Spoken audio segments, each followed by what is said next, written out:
Hey guys, Christian here, TD Motion. Have a 435 horsepower 5.0 Coyote engine.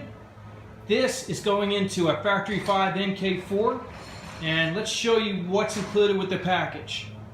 So of course you're going to get the entire crate engine along with the harnesses, the sensors, the ECU, the pedal, the hoses, your oxygen sensors, your air inlet. The air inlet, you're not going to use that for the kit car, really, because it's not going to work, but you will need to relocate it. You can take out the mass air sensor. We installed the alternator, the tensioner, so that's all set for you.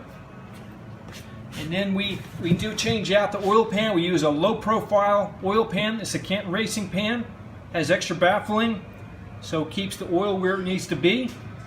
And you also have the oil filter we modified. So we take out the oil cooler that will hit the frame.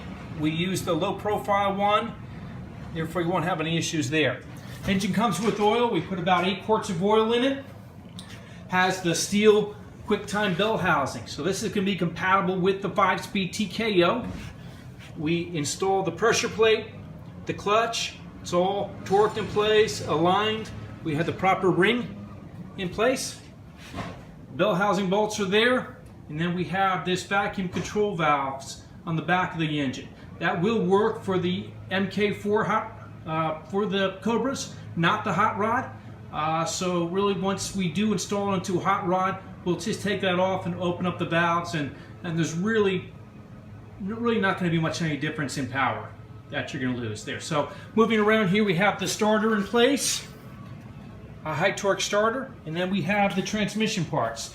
This transmission package comes with your reservoir, the hoses, the lines, the braided hose, your master cylinder, and then you have your throw-out bearing, the hydraulic throw-out bearing. So this has already been tested for the air gap. There should be about 150 to 200 thousandths air gap between the throw-out bearing and the pressure plate itself.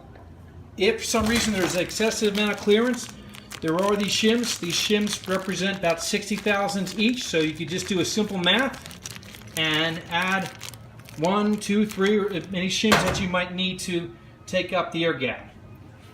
This transmission, this customer wanted a midshift, so we already have set it up for the midshift. We've taken out the plate, we've removed the pins, relocated in order for this shifter to go in place. The last thing that we'll need to do is we're going to just trim the casting on this transmission. So the reason behind that is that we want it to be about level with the transmission mount casting here. So therefore there's not going to be any driveline angle issues.